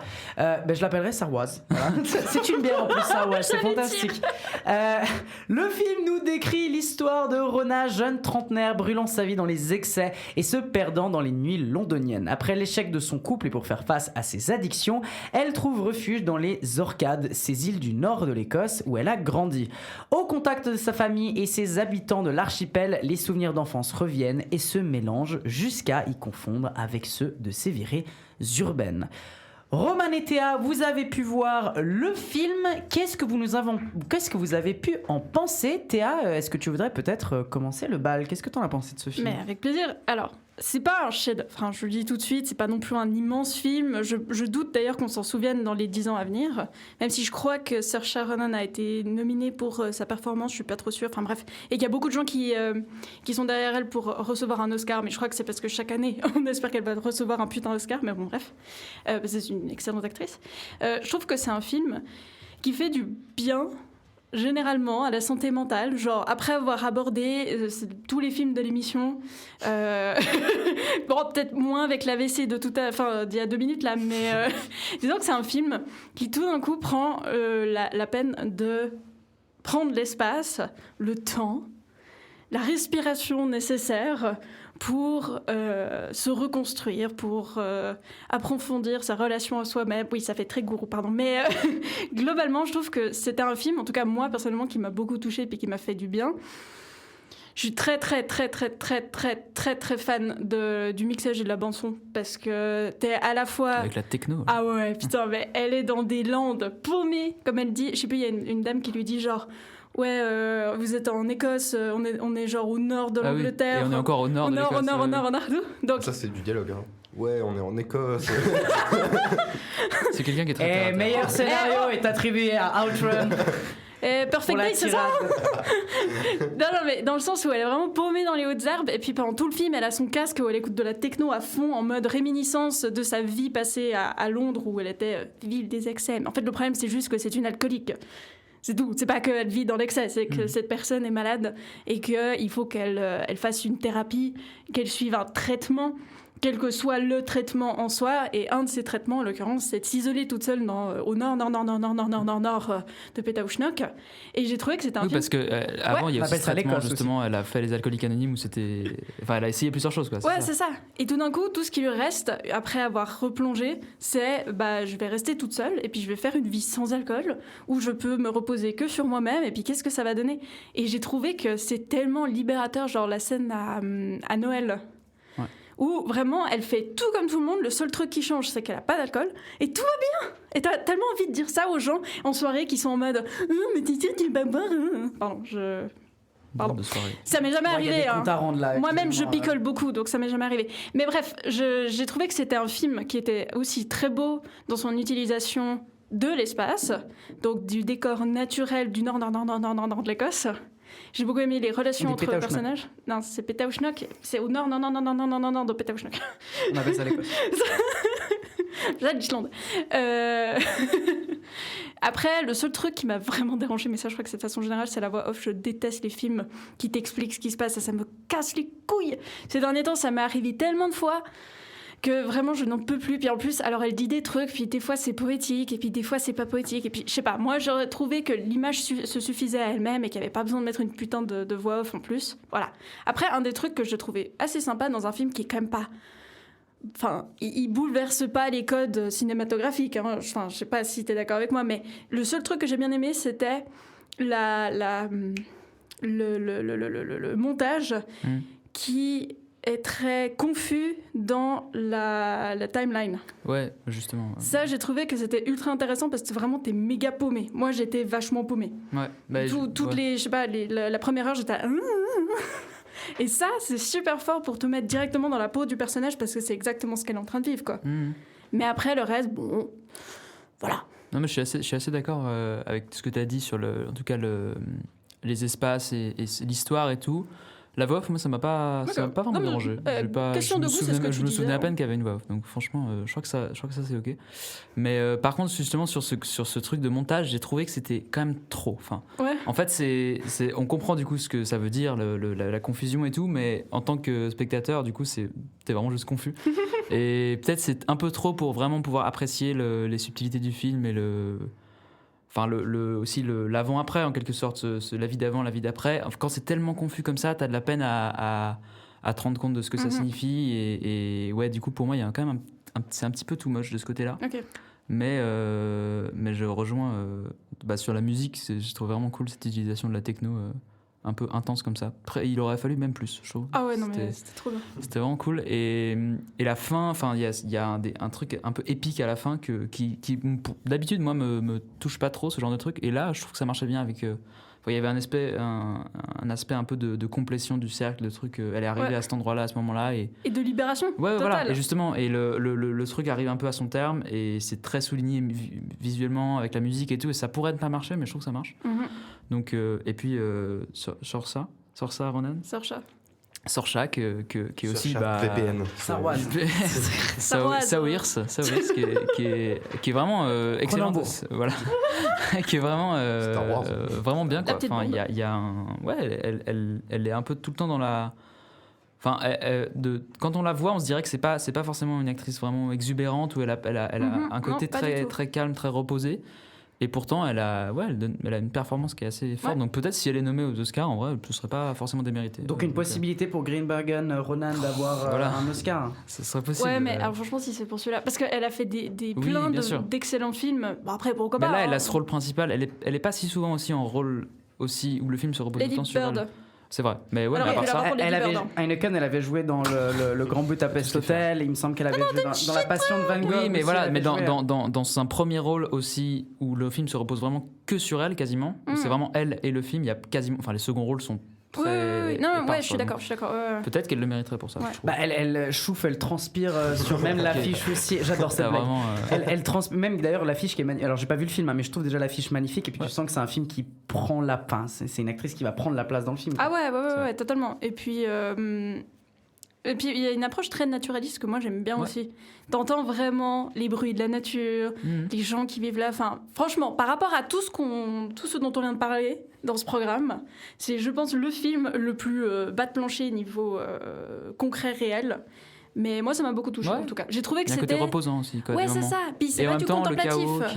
C'est pas du tout du contemplatif. C'est vraiment pour moi un truc qui est libérateur. Et c'est pas mélancolique, c'est pas doux, c'est pas réconfortant. C'est juste, à la fin, tu mets tout ça bout à bout et tu te dis, mais oui, moi aussi, j'aimerais beaucoup aller hurler sur une falaise. Allez, on enchaîne avec l'avant-dernier film de notre sélection du jour. On retourne vers le cinéma français avec Miséricorde. Il y a quelque chose que tu n'oses pas me dire avec Vincent ? Que faisiez-vous sur cette route ?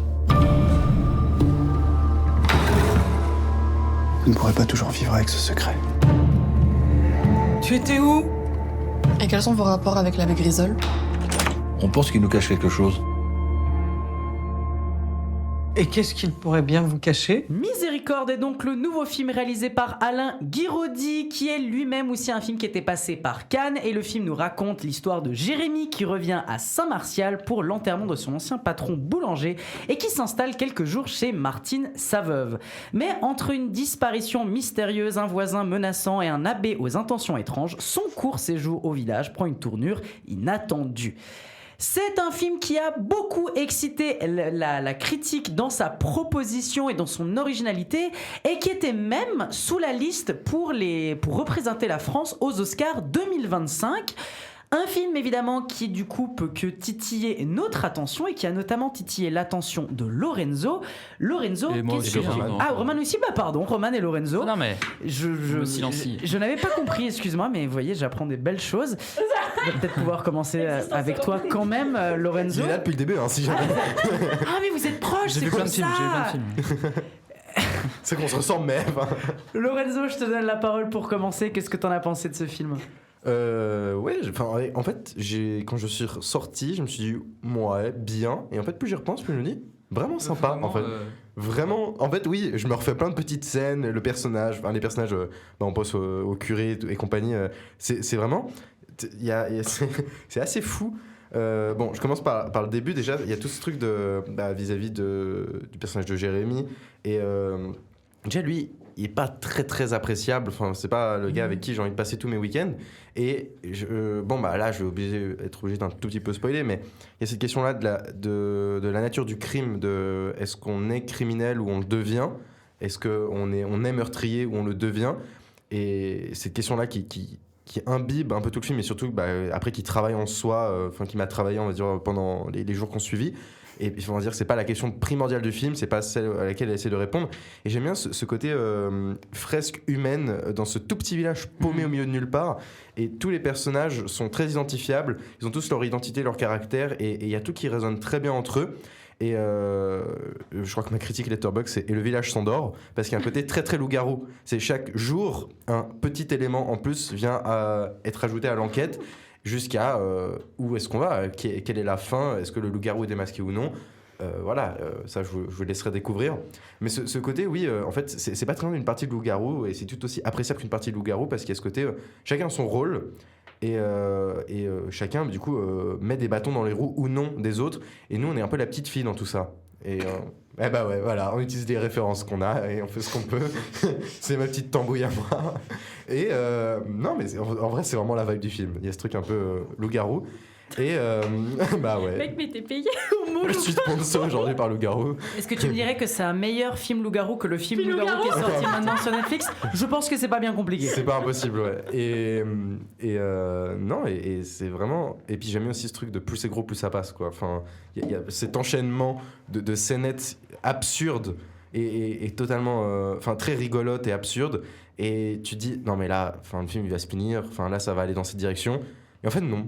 Ça passe, on continue, on enchaîne, on passe à autre chose. Et la fin est hyper cut pour le coup. Ouais, oui. Ça, le truc de... Et tu te dis, oui, mais en fait, tu aurais limite pu aller plus loin. Mais tu te dis, ah oui, d'accord, on finit comme ça, oui, on continue.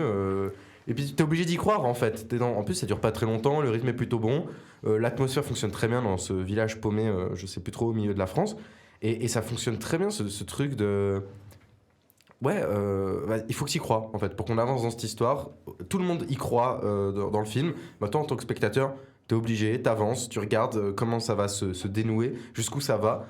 Et je reviens sur ce truc atmosphérique. Le film est quand même très sérieux, c'est quand même important. On parle d'un crime, on parle de rapports familiaux compliqués. Et il y a quand même cette touche d'absurde avec les trucs des champignons, avec le personnage du prêtre, qui reviennent. Et il y a cet équilibre qui est vraiment assez juste.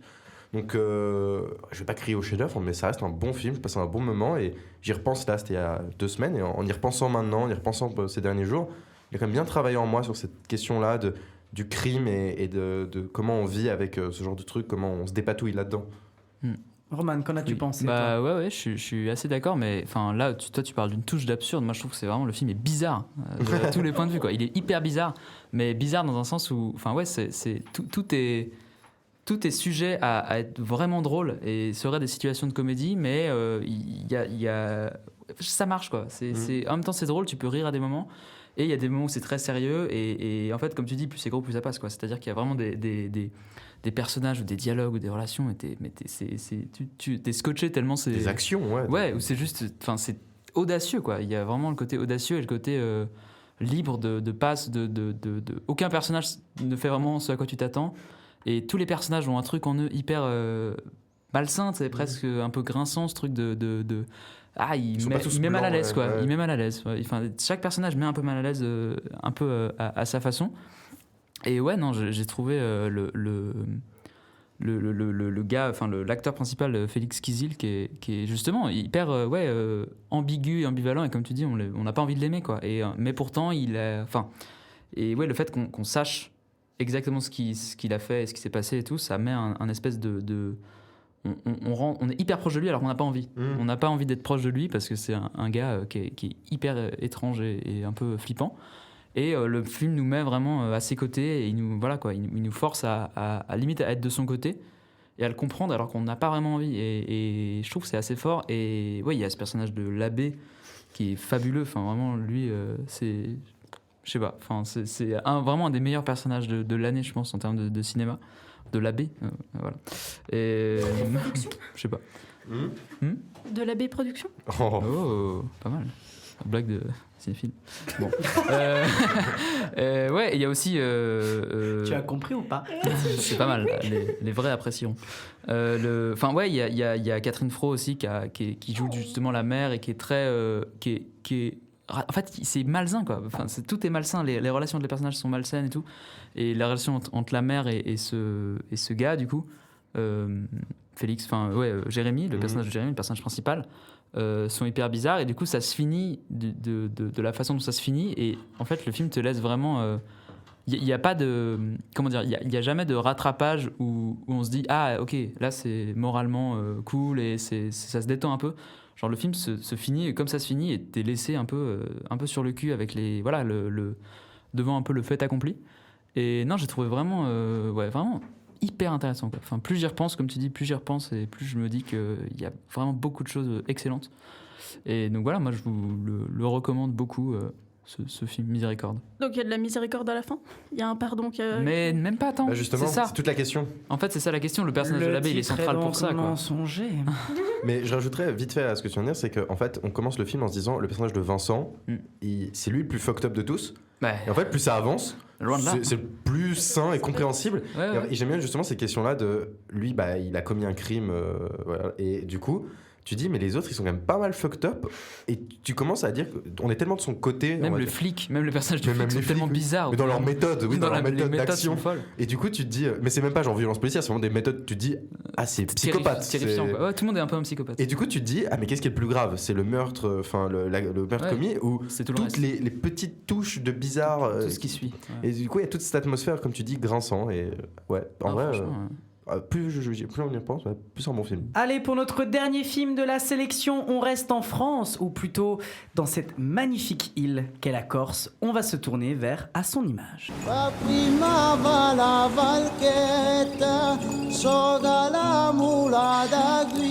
Non, comment arrêter? Qu'est-ce qui se passe? Ils ont fait ce qu'ils avaient à faire et basta. Et on reste toutes les trois soudés aussi. Hein. C'est la situation dans laquelle on est. C'est d'un État colonial qui organise l'élimination d'un militant politique.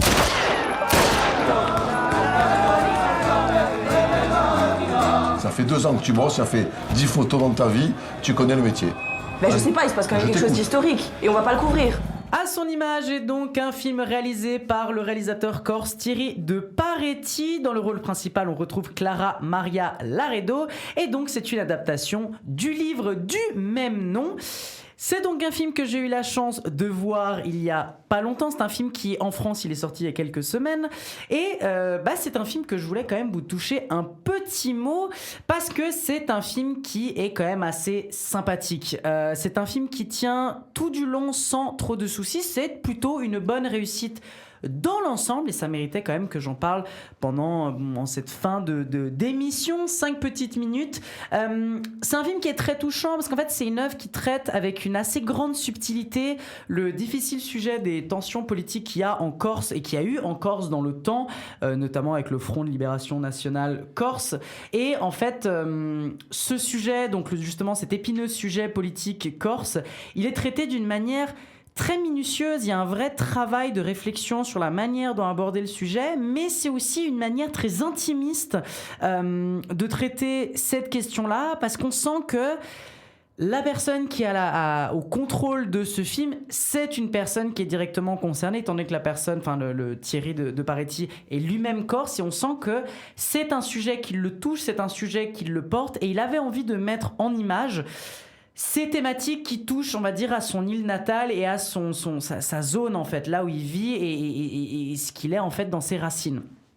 Et ça en fait un film qui marche plutôt bien parce que on est sur une mise en scène qui est plutôt réfléchie, se mariant parfaitement bien avec l'ambiance générale du film, notamment la manière dont l'île est filmée et dont même les personnages sont filmés, dans la manière dont les scènes sont filmées, avec constamment une petite réflexion notamment sur la photographie, parce qu'en fait le personnage justement de Clara Maria Laredo qui joue assez bien, hein, je pense pas que sa performance doit plus être soulignée que ça, mais je pense qu'elle porte plutôt bien l'ensemble du récit.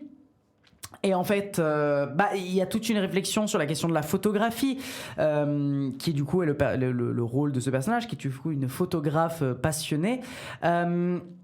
Et donc en fait c'est un film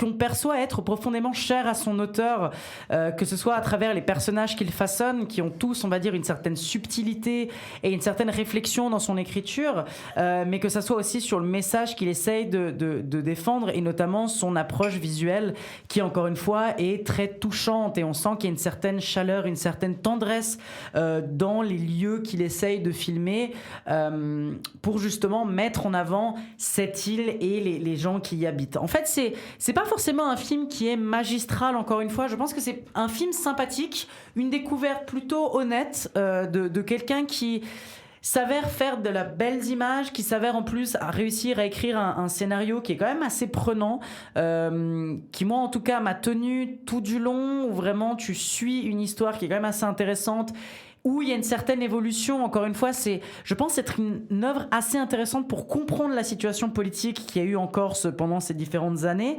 C'est une œuvre qui le retrace plutôt bien. Maintenant, j'en ai discuté un peu avec des amis corses et qui me disaient, certains l'avaient vu, qui m'expliquaient qu'il y a quand même un biais dans la manière de voir ce conflit-là.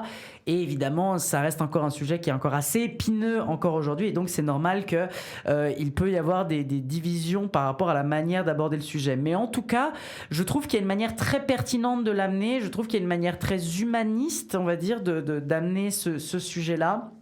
Donc je vais pas faire trop long sur ce film. Je pense que c'est une petite recommandation que je pourrais vous faire. C'est un film sympathique mais sans plus. C'est pas un film éblouissant. C'est un film qui respecte ce qu'il doit respecter. Ce qu'il fait, il le fait bien. C'est un film qui est à la fois beau et intelligent, et je pense que c'est une belle réussite qui peut mériter votre petite attention.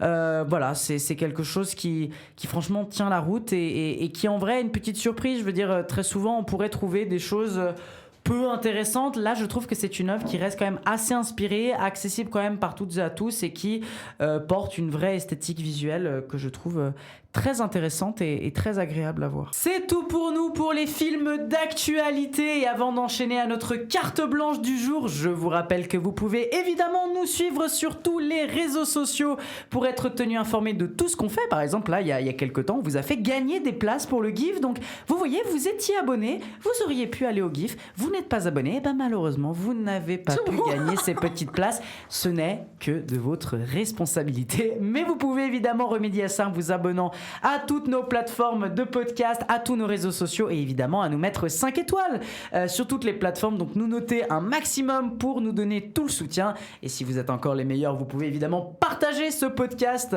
autour de vous et sur les réseaux sociaux. Après les cartes blanches Halloween horrifiques qu'on vous avait fait la dernière fois, on va cette fois-ci donner la parole à Théa pour sa carte blanche du jour. Oh, la carte blanche, hein. Je n'ai d'ailleurs accepté qu'à cette condition. Hein. Théa, tu as à peu près 5 minutes, tu as carte blanche pour parler d'une œuvre qui t'a plu, une œuvre qui t'intéresse, une œuvre qu'on peut-être il faudrait même redécouvrir. C'est d'ailleurs un film dans ce cas-là, vu que c'est un film de 2024 que tu vas nous parler. Théa, de quel film vas-tu parler maintenant ? Alors je vais parler de Am I OK ? Qui est sorti en fait en 2022. Ouais. Mes infos sont fausses. Mais c'est pas grave, on s'en fout. C'est juste que je l'ai vu il y a peu de temps en regardant un peu ce que je trouvais en stream. Il a été réalisé par Lauren Pomerantz et apparemment sur un film qui est un peu autobiographique. Donc pour la faire courte, le pitch de ce film, ça pourrait être un peu votre nouvelle comédie. Pas vraiment romantique, mais un truc... En fait, moi, ça m'a fait beaucoup penser à The Worst Person in the World, où tu te dis c'est un coming out / age. C'est comment une personne, je sais pas, une trentenaire en 2024, ou 2023 ou 2022, peut se réaliser en tant que personne quand peut-être on est un peu paumé. Enfin, j'ai trouvé que c'est une nouvelle héroïne, on va dire, de notre ère. Genre, pensez au début du siècle, on avait Bridget Jones. Maintenant, on peut avoir ce genre de personnage-là. Et il se trouve que le personnage interprété par Dakota Johnson, parce que c'est avec Dakota Johnson, big up à elle, qui a quand même fait beaucoup de fours cette année. Putain, la pauvre, elle a vraiment pas une filmographie qu'on lui jalouse. Par contre, dans ce film-là, elle est toute gentille, toute mignonne, toute shy, toute nerveuse, toute... je sais pas, elle est vivante, quoi. C'est quelqu'un qu'on pourrait croiser dans la rue et qui, du jour au lendemain, découvre, que sa meilleure amie avec qui elle est fusionnelle doit partir à Londres, emménager à Londres pour le travail. Donc sa vie s'effondre de ce côté-là. Et c'est là qu'elle se rend compte qu'en fait, sa vie, elle n'était pas méga remplie non plus. Genre... Elle hésite pour tout, elle a peur de tout, elle sait pas bouger en gros dans cette espèce de, je sais pas, on dirait un labyrinthe un peu de glace et puis elle se cogne partout où elle est, un petit oiseau comme ça bloqué dans un truc. Et en fait, au même moment, elle réalise qu'en fait elle est lesbienne. Et alors, merci ce film pour ne pas avoir fait une putain de storyline où en fait elle finit avec sa meilleure amie parce qu'en fait sa meilleure amie elle est bi ou je sais pas quoi, genre c'est un sujet comme un autre. C'est un sujet de self-discovery. Comme un autre, genre, tu pourrais te dire « Ouah, je suis super bon en programmage. » Ben voilà, quoi.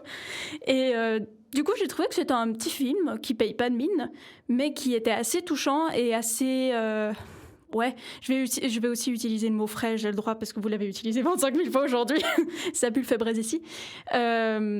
Franchement, très joli petit film, très bons acteurs, actrices. Et pour moi, vraiment, ça a tout du film un peu réconfortant, comédie, pas vraiment romantique, parce que finalement, c'est ça qui est cool aussi avec ce film, c'est qu'on passe pas non plus 3 ans là-dessus, quoi.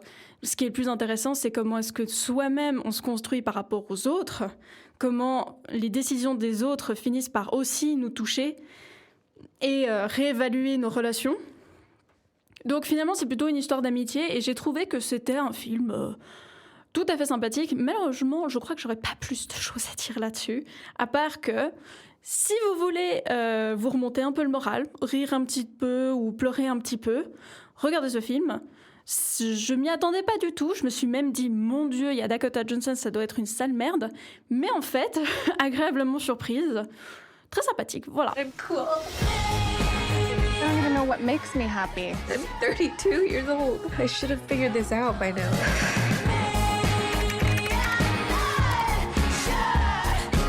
Hey, what you doing? Oh, just Googling things. Totally random stuff. Why didn't you say anything? Did you think that I was? You did want a Volvo in high school. You did. Volvos are the safest car. C'était donc la carte blanche de Théa qui permet de conclure cette émission. Merci à toutes et à tous de nous avoir écoutés pour cet épisode de Vidéo Club. On se retrouve évidemment dans 2 semaines pour le prochain épisode. Et évidemment, je fais ce traditionnel tour de table pour conclure le petit mot de fin que je vais d'abord donner à Roman. Roman, un petit mot de fin pour conclure.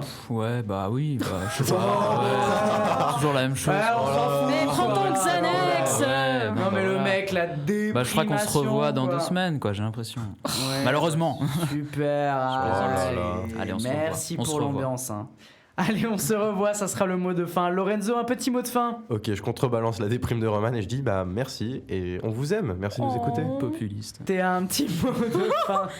Je vous aime tous, vous êtes tous mignons, vous avez le droit de vivre. Soyez heureux.